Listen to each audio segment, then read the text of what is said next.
Hello students, welcome to my YouTube channel. तो आज की क्लास में हम लोग इंटीग्रेशन का एक मेथड स्टार्ट करने वाले हैं जिसका नाम होता है इंटीग्रेशन बाय सब्स्टिट्यूशन।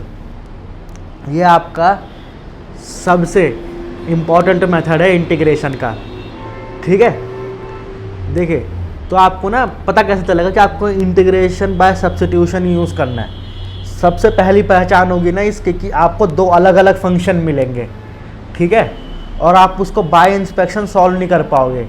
यही है, जो भी चीज़ आप बाय इंस्पेक्शन सॉल्व ना कर पाओ ना, वो आप समझ जाओ कि 90% या मैं कहूँगा कि 99% जो चीज़ है ना, वो इंटीग्रेशन बाय सब्स्टिट्यूशन से ही सॉल्व होगी। तो देखिए, सब्स्टिट्यूशन होता क्या है, हम ये ना एग्जाम्पल लेके समझते हैं, तभी हमें डिटेल में समझ आएगा कि आखिर ये हम करना क्या चाहते हैं। तो देखिए, मैंने सबसे पहले आपको बताया था कि आपको ये यूज़ कब करना है, ठीक है। तो देखिए, आपको कुछ फंक्शन दिया होगा जिसमें ना दो फंक्शन होंगे। सबसे पहली पहचान आपको बता दी मैंने। जैसे मैं एग्जांपल लेता हूँ, यहाँ पे x है, नीचे क्या है x² + 1 है, ठीक है। तो आप इसमें लगाइए इंटीग्रेशन बाय सब्स्टिट्यूशन, आप लगा नहीं पाएंगे, ठीक है, मतलब इंटीग्रेशन बाय इंस्पेक्शन। देखिए, आप आंसर बताइए मुझे, इंटीग्रेशन बाय इंस्पेक्शन से आपका क्या आंसर आएगा। तो आप इसको सॉल्व नहीं कर पाओगे। तो जब आप इंस्पेक्शन से सॉल्व नहीं कर पाते हो तो मतलब आपको सब्स्टिट्यूशन यूज़ करना है। तो देखिए, अब सब्स्टिट्यूशन आपको यूज़ करना है, तो देखिए काम कैसे करेगा। आप मेरी बात मानिए ना, अगर आपको मैं 3 स्टेप दूंगा, अगर 3 से 4 स्टेप, अगर आपने वो 3 से 4 स्टेप अच्छे से फॉलो कर लिए, तब आपको सब्स्टिट्यूशन में कोई प्रॉब्लम नहीं आएगी। मैं मानता हूँ, देखिए कि टॉपिक एकदम नया है आपके लिए, थोड़ा सा आपको टाइम लगेगा समझने में, लेकिन एक बार अगर आप इसको समझ गए ना, तो ये बहुत सिंपल है। बस जो 4 स्टेप मैं आपको दूंगा ना, वो आपके गोल्डन 4 स्टेप है, बस आपको वही फॉलो करना है, ठीक है। तो सबसे पहले तो आप ना ये दो फंक्शन दिए हैं आपको, उसको आप काफ़ी ध्यान से देखिए, ठीक है। तो देखिए, अगर आपको इसको सॉल्व करना, अगर मैं आपको सिंपल इसमें एक फंक्शन देता ना, तो आप इसको तुरंत सॉल्व कर देते। तो मुझे सबसे पहला काम क्या करना है, इस दो को एक करना है कुछ भी करके, है ना। तो मुझे अगर इन दो को एक करना है, तो मतलब मुझे किसी एक को तो एलिमिनेट करना ही है। तो देखिए, हम करते कैसे हैं। तो एलिमिनेट करने के लिए ना हम लोग क्या करते हैं, इसमें किसी एक फंक्शन को हम सब्स्टिट्यूट करते हैं। सब्स्टिट्यूट क्या करते हैं, मतलब देखिए, अभी आप सब समझ जाएंगे धीरे धीरे। तो जैसे x² + 1 है, तो हमें पता क्या सब्स्टिट्यूट कैसे करते हैं। हम मान लीजिए एक फंक्शन को, इस ये जो वेरिएबल है ना x, मैं इस इंटीग्रेशन को ही चेंज कर दूंगा दूसरे वेरिएबल में, कोई सा भी वेरिएबल में, ठीक है। और कैसे चेंज करूँगा, जैसे ही मैं इसको लूँ ना, तो इसका डेरिवेटिव बस इसके इक्वल आ जाना चाहिए, ठीक है। तो मैं चाहूँ तो देखिए, आपको कंफ्यूज कर सकता हूँ इसके कैसे ये आया वो सब कुछ, तो मैं वो करना नहीं चाहता। मैं आपको बस सिंपल, मैंने कहा ना कि आपको 4 स्टेप दूंगा, अगर आप वो 4 स्टेप भी अच्छे से करेंगे ना, तो आपको इंटीग्रेशन बाय सब्स्टिट्यूशन में कभी प्रॉब्लम नहीं आएगी। तो देखिए, अब आप इन दो को फंक्शन को ध्यान से देखिए, दोनों फंक्शंस को। तो जैसे आप इन दोनों को ध्यान से देखेंगे ना, इसमें देखिए, आप x का डेरिवेटिव करेंगे तो क्या आएगा, 1 आ जाएगा, ठीक है। अगर आप x² + 1 का करेंगे तो 2x आ जाएगा। तो मतलब क्या ये x को एलिमिनेट कर सकता है? हाँ, कर सकता है। तो मैं आप देखिए करूँगा क्या, लेट x² + 1, मैं इसको मान लेता हूँ एक वेरिएबल t, ठीक है। तो डिफरेंशिएट करते हैं विद रिस्पेक्ट टू x की। तो क्या हो जाएगा, 2x dx, और हमें यहाँ पे क्या लिखना पड़ेगा, dt, मतलब सॉरी, यहाँ पे dx कैसे लिख दिया मैंने, 2x, यहाँ पे क्या लिखना पड़ेगा हमें, dt/dx, और यहाँ पे एक dx चलता ही है क्वेश्चनों में। तो देखिए, अब आप इस dx को यहाँ ले आए, 2x dx = dt। अब देखिए, मुझे इस x dx को हटाना है ना, और मेरे पास क्या है, 2x dx है, तो मैं इस 2 को यहाँ कर लेता हूँ। तो x dx = dt/2, ठीक है। तो ये इक्वल हो गया किसके, dt/2 के। तो इसकी जगह मैं क्या dt/2 लिख दूँ, बिल्कुल लिख दूंगा। देखिए, मैं इंटीग्रेशन लगाऊंगा, 1/2 के साथ कोई वेरिएबल लगा है नहीं, कांस्टेंट है ना, तो मैं इसको बाहर कर लेता हूँ। dt मेरा वेरिएबल है, और मैंने x² + 1 को क्या लिया था, t। तो देखिए, क्या आप मुझे टी का डी टी बाई टी का इंटीग्रेशन बता सकते हैं, यानी 1/t का इंटीग्रेशन? देखिए 1/t का मतलब कैसे आता है डेरिवेट करके, लॉग को आता है ना। लॉग टी का डेरिवेटिव क्या हो जाएगा 1/t, तो हमें इंटीग्रेट करना है तो उल्टा चलना है, तो log t, तो ये लीजिए इसका आंसर आ जाएगा log t। तो देखिए आंसर हमारा क्या हो जाएगा 1/2 log mod t प्लस सी। हम मॉड लगाते ताकि एंगल कभी नेगेटिव ना चला जाए, ठीक है। तो देखिए अब बारी है, 4 स्टेप लिखिए। तो देखिए step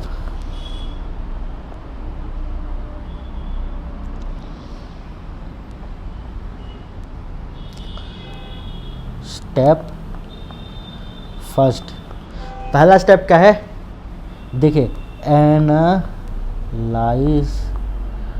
the given function very carefully, ठीक है।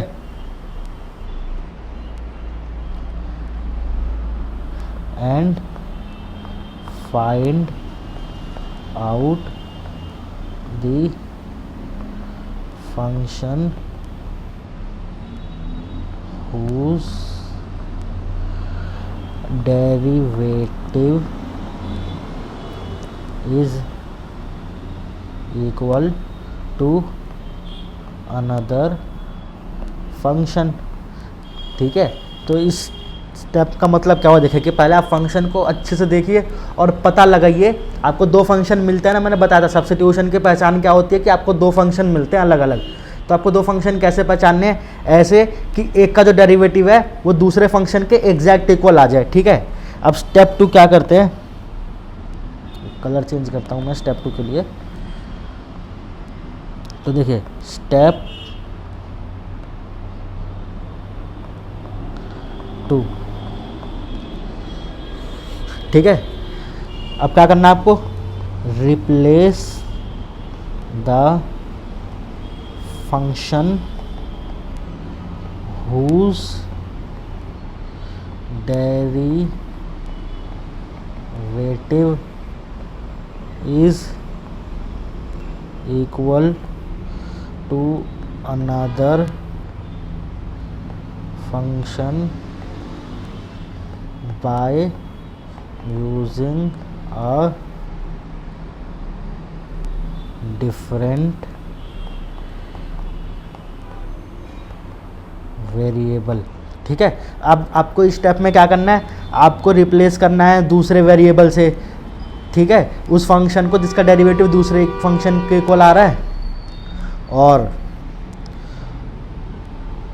ठीक है, और आपका स्टेप 3 है, स्टेप 3, ठीक है। आपने अब रिप्लेस कर चुके हैं।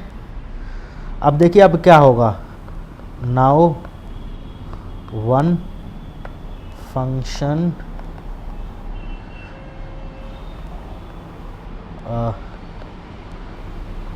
must be eliminated and you will be left with another function in different variable, ठीक है। आपका स्टेप 3 में क्या होगा, जैसे आप ये सब काम कर देते हैं तो आपका क्या होना चाहिए, एक फंक्शन एलिमिनेट हो जाना चाहिए और आपका दूसरा फंक्शन रह जाना चाहिए दूसरे वेरिएबल में।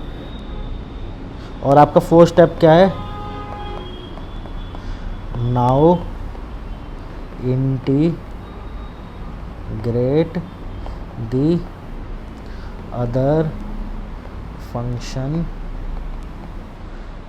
that we are left with in different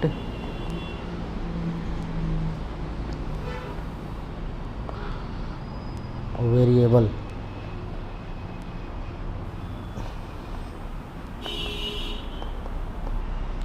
ठीक है। तो देखिए आप अब आपको मैं सारे स्टेप रिवाइज करवाता हूँ। पहला क्या करना है आपको, पहले स्टेप में आपको फंक्शन को एनालाइज करना है कि एक का डेरिवेटिव दूसरे के इक्वल आ जाए, ठीक है। फिर जिसका डेरिवेटिव दूसरे के इक्वल आ रहा है ना, आप उसको क्या करें, उसको सब्स्टिट्यूट कर दे किसी दूसरे वेरिएबल से, ठीक है। जब आप अपने सब्स्टिट्यूट कर दिया तो उस फंक्शन को डेरिवेट कर दें, ठीक है। जैसे ही आप डेरिवेट करते हैं ना तो दूसरे के इक्वल आ जाएगा, तो वो फंक्शन तो आपका उससे हो गया एलिमिनेट, उसकी जगह एक वैल्यू आ गई ये चीज़, ठीक है।